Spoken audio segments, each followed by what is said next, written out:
Hi friends, welcome to Jeno Jemika tasty சமையல். இன்றைக்கி நம்ம வந்து சிக்கன் கிரேவி தான் வந்து பார்க்க போகிறோம். அதை எப்படி செய்கிறதுன்னு பார்க்கலாம் வாங்க.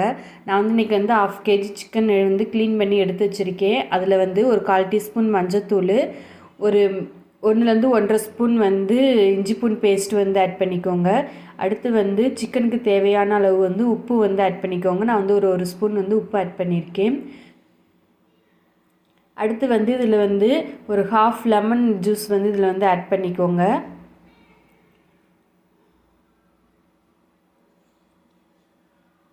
ஹாஃப் லெமன் வந்து ஆட் பண்ணதுக்கப்புறம் அடுத்து நம்ம இதில் வந்து தயிர் வந்து ஆட் பண்ணிக்கலாம். தயிர் வந்து எதுக்காண்டி ஆட் பண்ணுறோம்னா ஒரு சாஃப்ட்னஸ் கொடுக்கும், அதுக்காண்டி தான்.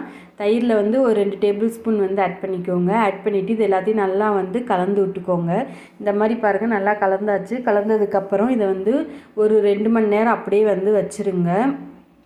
அப்போ தான் இதில் உள்ள நல்லா சாஃப்டாக வந்து ஜூஸியாக வந்து உள்ளே வந்து நம்மளுக்கு வந்து அந்த உப்பு இதெல்லாம் வந்து இறங்கியிருக்கும். இப்போ 2 மணி நேரம் ஆயிடுச்சு. நம்ம இதை வந்து தாளிச்சிக்கலாம். அதுக்கு வந்து அடுப்பில் வந்து ஒரு கடாயில் வந்து ஒரு 2 டேபிள் ஸ்பூன் எண்ணெய் வந்து ஆட் பண்ணிக்கோங்க. எண்ணெய் ஹீட் ஆனதுக்கப்புறம் ஒரு 1/2 டீஸ்பூன் கடுகு உளுந்த பருப்பு, 1/2 டீஸ்பூன் வந்து சோம்பு வந்து ஆட் பண்ணிக்கோங்க. அது நல்லா பொரிஞ்சதுக்கப்புறம் ஒரு பெரிய வெங்காயத்தை வந்து குட்டி குட்டியாக கட் பண்ணி வச்சுருக்கேன், அதையும் ஆட் பண்ணிக்கோங்க. அதோட ஒரு கொத்து கருவேப்பிலையும், காரத்துக்கு வந்து 2 பச்சை மிளகாயும் வந்து ஆட் பண்ணிக்கோங்க. ஆட் பண்ணிவிட்டு இதை நல்லா வந்து வணக்கிக்கோங்க. வெங்காயம் வந்து பச்சை வாசனை போய் நல்லா வந்து வணக்கி எடுத்துக்கணும். இதை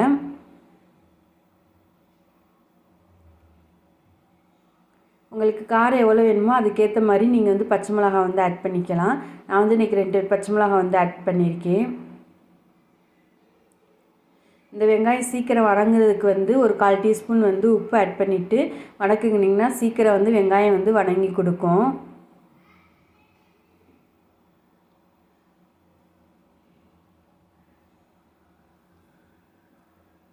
வெங்காயம் வந்து இப்போ வந்து ஓரளவு வந்து நல்லா வதங்கிருச்சு பாருங்கள். நல்லா கண்ணாடி பதத்துக்கு வந்து வந்துருச்சு. இந்த மாதிரி வந்து நல்லா வந்து வதக்கி எடுத்துக்கோங்க.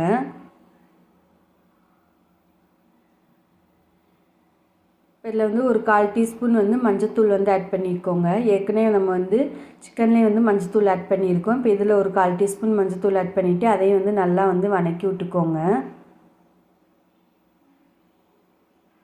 வெங்காயம் வந்து எந்த அளவுக்கு வதங்குதோ அந்த அளவுக்கு வந்து கிரேவி நம்மளுக்கு வந்து டேஸ்ட்டு கொடுக்கும். அதனால் வந்து வெங்காயம் வந்து நீங்கள் அந்த எண்ணெய் பிரிஞ்சு வர வரையும் வந்து நல்லா வதக்கி எடுத்துக்கோங்க. இதில் நம்ம வந்து ஒரு டீஸ்பூன் வந்து இஞ்சி பூண்டு பேஸ்ட் வந்து ஆட் பண்ணிக்கலாம். இந்த இஞ்சி பூண்டு பேஸ்ட் வந்து பச்சை வாசனை போகிற அளவுக்கு வந்து நல்லா வதக்கிக்கலாம். நம்ம ஏற்கனவே வந்து சிக்கனில் வந்து ஒரு டீஸ்பூன் வந்து ஆட் பண்ணியிருக்கோம். இப்போ இதில் ஒரு டீஸ்பூன் வந்து ஆட் பண்ணிக்கோங்க. அப்போ தான் நம்மளுக்கு வந்து அந்த சிக்கனோட வந்து ஸ்மெல் இல்லாமல் இருக்கும். சீக்கிரமாக வந்து செரிச்சும் கொடுக்கும் நம்ம இஞ்சி பூண்டு பேஸ்ட்டு போடுறதுனால. அதே மாதிரி சிக்கனும் வந்து டக்குன்னு வந்து வெந்துடும். பாருங்கள், இஞ்சி பூண்டு பேஸ்ட்டு வந்து நல்லா பச்சை வாசனை போயிருச்சு. இந்த மாதிரி வந்து நல்லா வதக்கி எடுத்துக்கோங்க.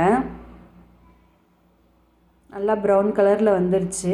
இப்போ நம்ம ஊற வச்சு எடுத்து வச்சுருக்க வந்து சிக்கனை வந்து இதில் வந்து ஆட் பண்ணிக்கலாம். சிக்கன் ஆட் பண்ணிவிட்டு இந்த மசாலோடே வந்து ஒரு 5 நிமிஷம் வந்து லோ ஃப்ளேம்லேயே வச்சு நல்லா வந்து வதக்கி விட்டுக்கோங்க. இந்த சிக்கனில் வந்து தண்ணி வந்து வெளிவிடும், அந்தளவுக்கு வந்து நல்லா வந்து வதக்கிக்கோங்க. உடனே வந்து தண்ணி வந்து ஊற்றிட வேண்டாம். பாருங்கள், நம்ம தண்ணியே ஊற்றலாம். அதில் வந்து எவ்வளோ தண்ணி வந்திருக்கு பாருங்கள். இந்த அளவுக்கு வந்து நல்லா வந்து வதங்கணும். அதுலேருந்து தண்ணி வெளி வர வரையும் வந்து நல்லா வதக்கி எடுத்துக்கோங்க.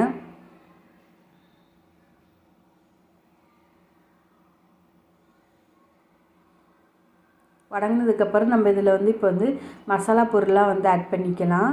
நான் வந்து இன்றைக்கி வந்து தனி மிளகாத்தூள் வந்து ஒரு ஸ்பூன் வந்து ஆட் பண்ணியிருக்கேன். அடுத்து வந்து சிக்கன் மசாலா தூள் வந்து ஒரு 2 டேபிள் ஸ்பூன் வந்து ஆட் பண்ணியிருக்கேன். உங்களுக்கு காரம் எவ்வளோ வேணுமோ அதுக்கேற்ற மாதிரி நீங்கள் வந்து ஆட் பண்ணிக்கலாம். இந்த சிக்கன் மசாலா வந்து கடைகளில் வந்து கிடைக்கும், எல்லா கம்பெனி இதுலேயும். நான் வந்து இன்றைக்கி வந்து ஆச்சியில் தான் வந்து சேர்த்துருக்கேன். ஆச்சி சிக்கன் மசாலா தூள் வந்து ஒரு 2 டேபிள் ஸ்பூன் வந்து ஆட் பண்ணியிருக்கேன். ஆட் பண்ணிவிட்டு இதை நம்ம சிக்கனோட நல்லா வந்து கலந்து விட்டுக்கோங்க. ஒரு 3 நிமிஷம் அந்த மசாலா வந்து நல்லா வந்து சிக்கனில் வந்து கோட்டாகி நல்லா ஒன்று சேர்ந்து வரணும். அந்தளவுக்கு வந்து நல்லா வந்து கலந்து விடுங்க. அப்போ தான் அந்த மசாலா வந்து சிக்கனில் வந்து இறங்கி நல்லா டேஸ்ட்டாக இருக்கும். இப்போ இது நம்ம இதில் வந்து தண்ணி வந்து ஆட் பண்ணிக்கலாம். இந்த சிக்கன் வேகிற அளவுக்கு வந்து தண்ணி வந்து ஆட் பண்ணிக்கோங்க.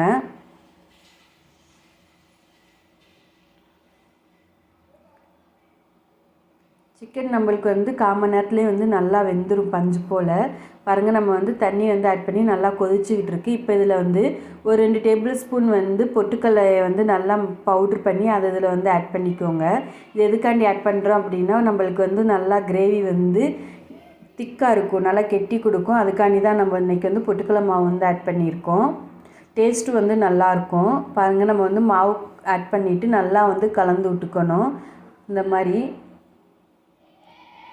நல்லா கலந்து விட்டதுக்கப்புறம் நம்ம இதில் வந்து ஒரு தட்டு போட்டு மூடி லோ ஃப்ளேம்லேயே இருந்து ஒரு 10லேருந்து 15 நிமிஷம் வந்து நல்லா வந்து வேக விட்டுக்கோங்க. பாருங்கள், 15 நிமிஷம் ஆயிடுச்சு. சிக்கனும் நல்லா வெந்துருச்சு. குருமாவும் நல்லா கெட்டியாக இருக்குது. கிரேவி இந்த அளவுக்கு இருக்கணும். இப்போ நம்ம வந்து ஸ்டவ்வை வந்து ஆஃப் பண்ணிடலாம். இப்போ நம்மளுக்கு வந்து சிக்கன் கிரேவி வந்து ரெடி ஆயிடுச்சு. இதை நீங்கள் வந்து ஒயிட் ரைஸு இல்லை சப்பாத்தி இது இருக்கலாம் வந்து ரொம்ப நல்லாயிருக்கும். கண்டிப்பாக அந்த இது செஞ்சு பாருங்கள். ஜெனோ ஜெமிகா டேஸ்டி சமையலை சப்ஸ்கிரைப் பண்ணிக்கோங்க, லைக் பண்ணுங்கள், ஷேர் பண்ணுங்கள்.